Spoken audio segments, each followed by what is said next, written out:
Fatah carried out its first terror attack on January 1st, 1965, an attempt to bomb Israel's national water carrier, the huge pipe and canal system that brings water from the Sea of Galilee to the country's arid south.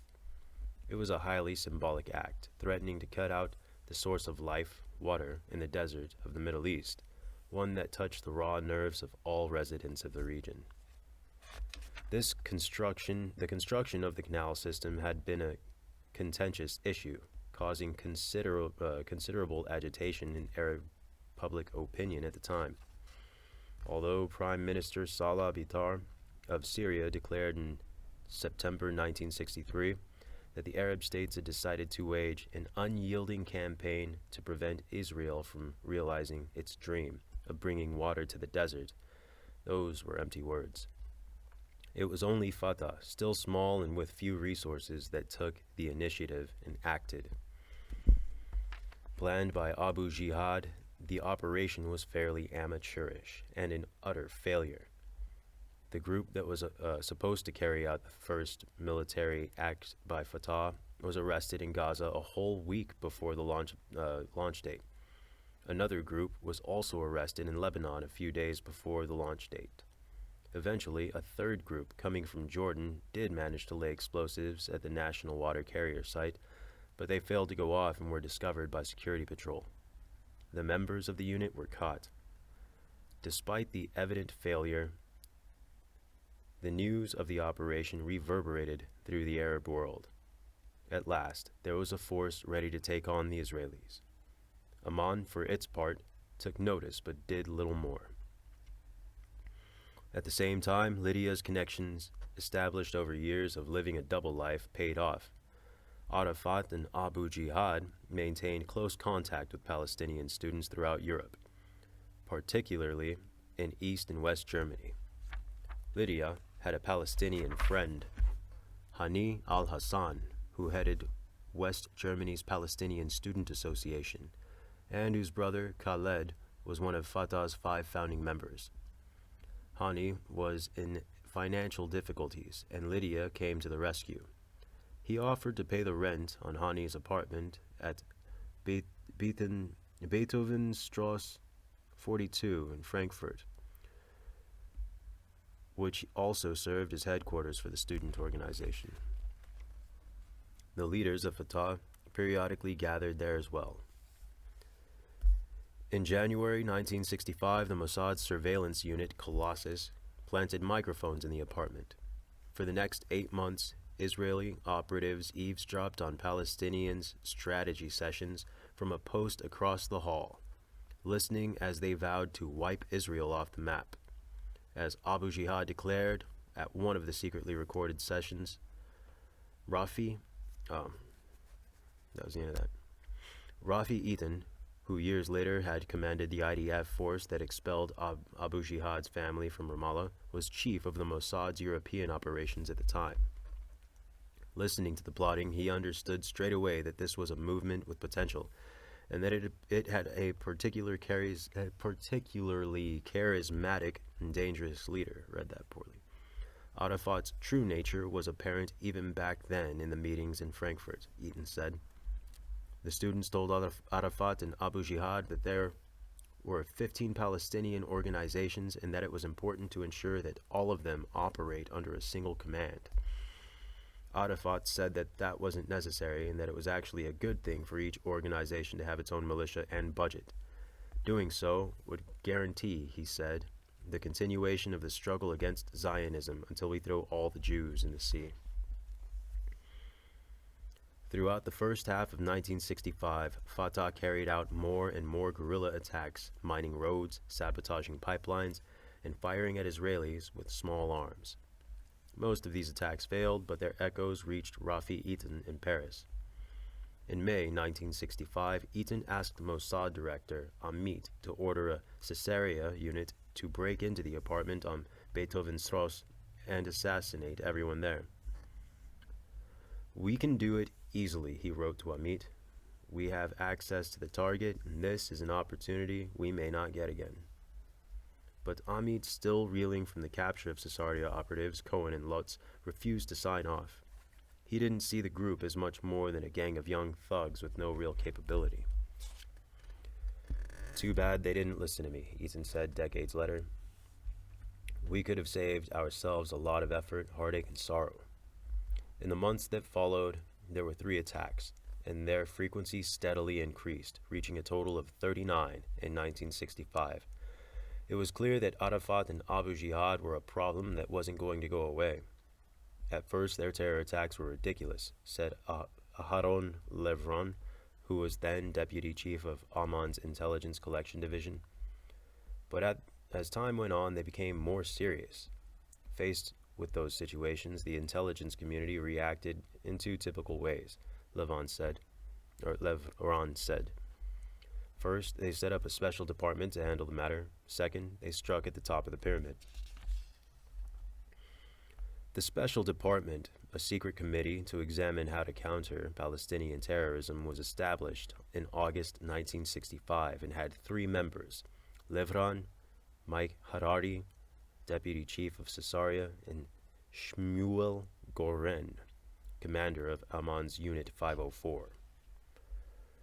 The committee of 3 issued orders for the elimination of Arafat and Abu Jihad, knowing that the unit's recent catastrophes made it extremely unlikely that they would get attention for a targeted killing operation using Caesarea. The committee, I'm going to reread all that. Knowing that the unit's recent catastrophes made it extremely unlikely that they would get authorization for a targeted killing using Caesarea, the committee instead recommended a return to letter bombs. Using information gathered by Lydia and Israel, these bombs would be sent to a number of Fatah officials in Lebanon and Syria. On October 8th, Mossad Director Amit met with Prime Minister and Defense Minister Levi Eshkol to submit the plan for his approval. We have 3 targets, Amit said. Our guy, Lydia, has come back from the capitals, Beirut and Damascus, and we want to execute.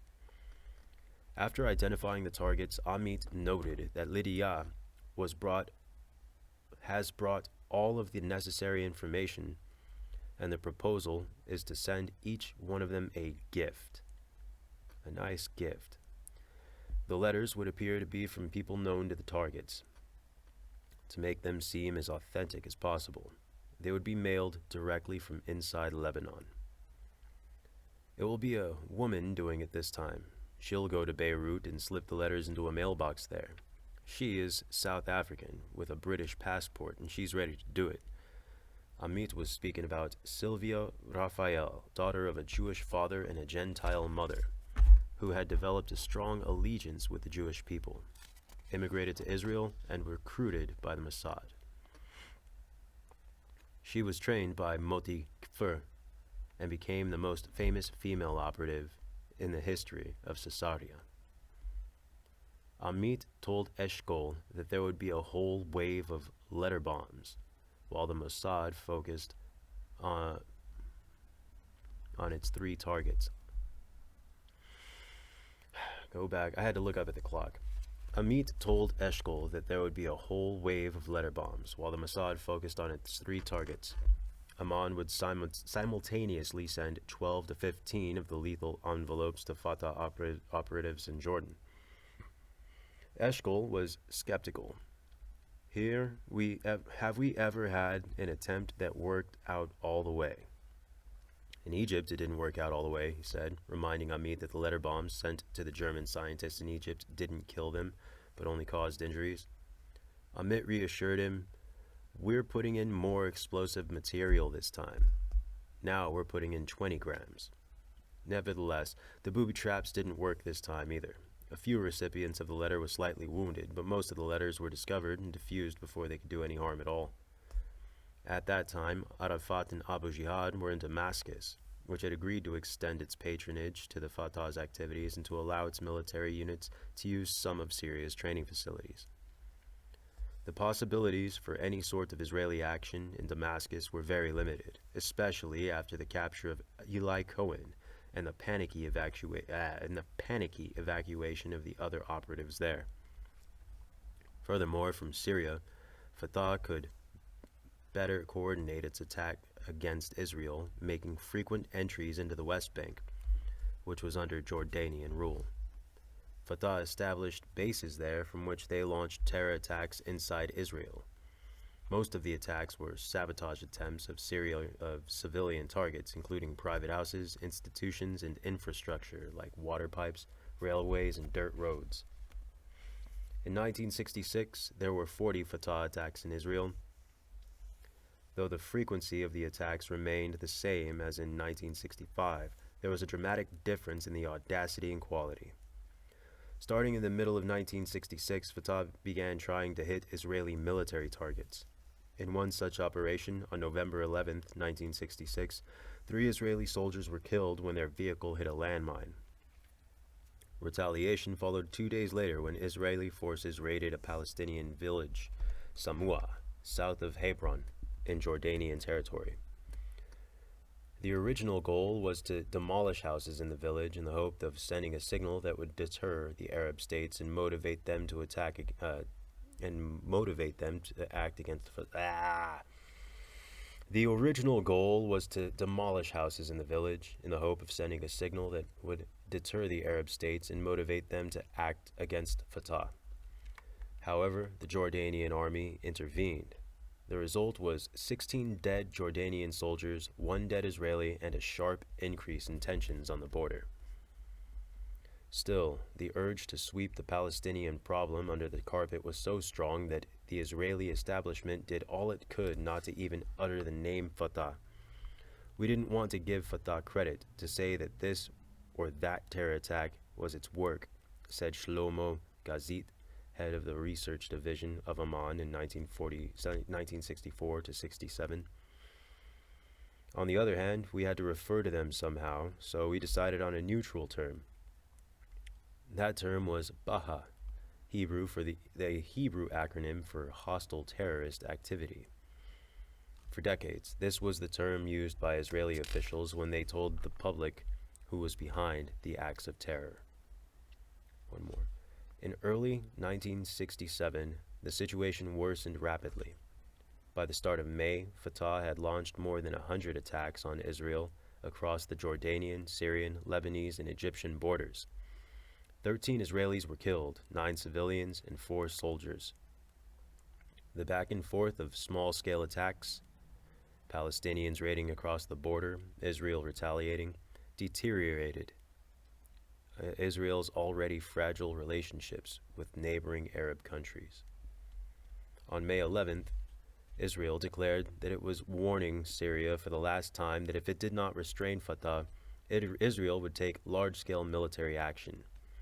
That warning led to the establishment of a joint military command by Egypt, Syria, and Jordan at the concentration of enormous forces by all sides. Many Arabs believed that at last the time has come for the liquidation of the State of Israel.